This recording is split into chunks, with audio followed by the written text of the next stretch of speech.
Welcome back to Leeds Lately. If you enjoyed this video, please hit that subscribe button down below because it massively helps me out. But today's video is going to be about Leeds' massive 4-3 win at Elland Road against Bournemouth. Now, for those of you who have seen my YouTube short that I put out yesterday, it was just a quick summary of the game, but basically I was away for my birthday yesterday, so you got no live stream or a match day vlog, so I'm going to do an old-fashioned reaction video like I used to do on the channel a lot more often when I couldn't get to games and stuff throughout COVID. So, yesterday's game then, let's talk about it. The first half, we had an ideal dream start, and Rodrigo scored that penalty, which definitely was a penalty, and Somerville started really well because he got in behind and he was tripped up by Senesi of Bournemouth, and we had a penalty. Rodrigo put it away with aplomb.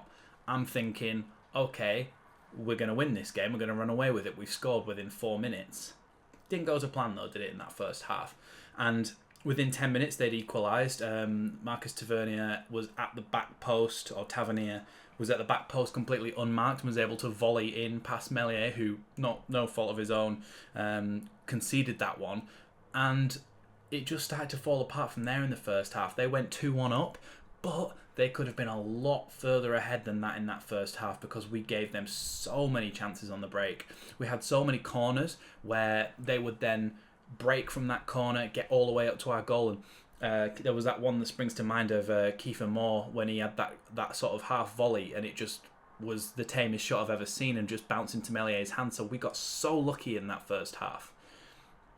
The second half, I thought, right, Jesse has got to do something at this point. He's got to prove that he is capable, in the end, of making decisions and making changes that can actually positively impact this Leeds team. Because this is what we've been talking about when I've been on the Just Joe channel, on this channel as well. We've talked about it. We've talked about how Jesse is capable of setting up a team at the start of a game who can come out the blocks flying, who can do really, really well at the start. But we know that it always tails off once the other teams start to get into the game and start to get an upper hand. And we could see that this was happening. We'd gone 2-1 down from a winning position, and we got into half-time, and I thought he's got to do something now. He's got to prove that he can do it now. Second half starts and we go 3-1 down. I'm thinking, oh my God. Even on the TV or on my phone that I was watching it in a hotel room, I could just tell that the crowd had gone toxic. All the players were being booed when where Brendan Aronson took a free kick and it just went over everybody and out for a throw-in or a goal kick, sorry. Everybody was booing. Everybody was getting on the team and the coach's back, and everybody was so disappointed. And so was I, because that was terrible. To come out after half-time and concede a third is awful in that situation. Against Bournemouth at home, with a home crowd like the Elland Road crowd is, it was so disappointing. But that is the negatives out of the way, because the character we showed to get back into that game. So Sam Greenwood comes on, and that is an inspired substitution. We've seen it before, him being brought on, and he's not done he's not done particularly that well.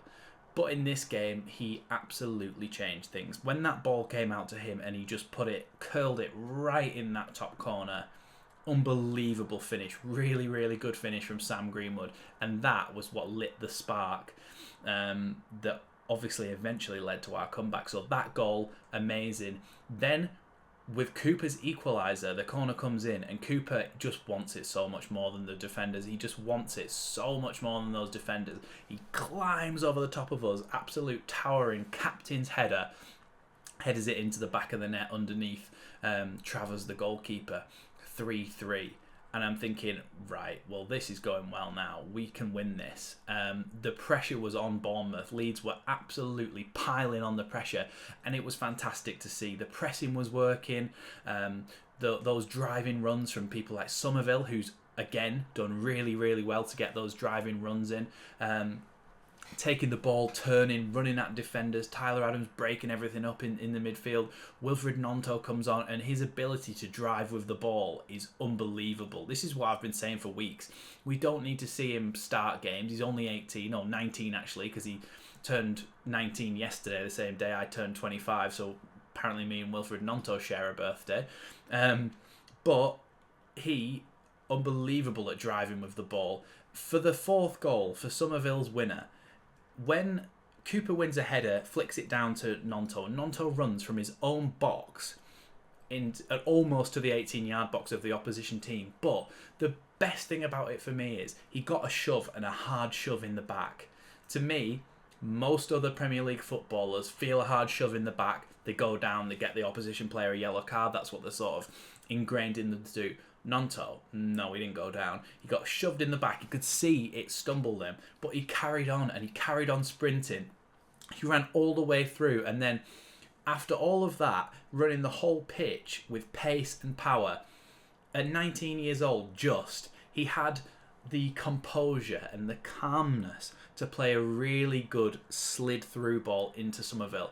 A lot of players, a lot of more experienced players, after doing a run like that, and they're running that fast, would not be able to find that pass so easily. They would have overhit it, they would have underhit it, they would have hit it behind the player, and Somerville maybe would have had to readjust, but he played it right through in front of Somerville's path, where he made an excellent run, curved his run inside the fullback, and then he's in between two players. No Bournemouth players can get near him. He plays the ball into Somerville, and Somerville slots it in the top left corner past Mark Travers, and Elland Road went mental. There was fireworks outside, which incidentally I saw a Bournemouth YouTube channel, forgive me, I can't remember their name, they were interviewing someone when the fireworks were going off, and they were saying that Leeds were a small club and tin pot because they were setting fireworks off for beating Bournemouth. But I think he may have forgotten that it was bonfire night last night, and it just happens to be a bit of a coincidence. But yeah, so that was funny. But Leeds, when that went in, the crowd went mental. Jesse went mental. Everything just erupted. It would have been amazing to be there. That game, unbelievable, and I believe it was first on Match of the Day, so I'll be watching that at some point to see what the guys on there say about it. But unbelievable to come back and win that game, and 6 points from these two games, starting to look a little bit better now for Leeds. We need to not play like we did in that first half, but to show the character to come back and win that game is absolutely unbelievable. The other things for me is just the age of some of these players. Somerville's just turned 21, Nonto just turned 19, Joffy 20, Sam Greenwood 20, Brendan Aronson only 22. I think we forget as well because he's such an established first team player. He's only 22 as well. Pascal Struijk only 23, Melier only 22 or 21. Unbelievable. The future of Leeds United is really, really bright if we can hold on to these players, and even if not, if we can make a lot of money out of them and bring some more players in the future. Unbelievable. The recruitment that's been done for those under 21s players, it's really coming good now, and they're coming into the first team, and when they're playing like that and giving performances like that, it's amazing to see. And I'm so happy that we got those 3 points just before the World Cup, because we've got Spurs next, I believe. I think that's right. But we've got Spurs next, and I don't expect us to get anything out of that game, just being realistic. So the fact that we've got ourselves in a position where we've taken some points from these two games is much better now. We're higher up in the table, we're a bit more secure, but that performance, unbelievable in the second half. The second half performance, not the first half. The first half was a bit dreadful, to say the least. The second half, amazing. I'm so happy that we managed to come back and win that game. What an absolute victory that is in the Premier League. Days like that you will never ever forget. Thanks for watching this one. You'll probably see me tomorrow night actually on Just Joe Football Show's new show called The Final Word. So look out for that on Monday night. If not, midweek there should be another video from me, and the World Cup starts soon, so I will not be just disappearing from all content when the World Cup starts, because there's no Leeds games. I will be doing stuff about England as well, and I will be doing stuff about Brendan Aronson and Tyler Adams and maybe other players that we've got a bit of a vested interest in that are at the World Cup. So maybe World Cup content based a little bit around Leeds, given the players that we've got that are actually going to the World Cup. So yeah, stick around on the channel, plenty more to come. Subscribe if you're new, like the video if you enjoyed it, I really appreciate it. And thanks for watching Leeds Lately. I'll see you next time.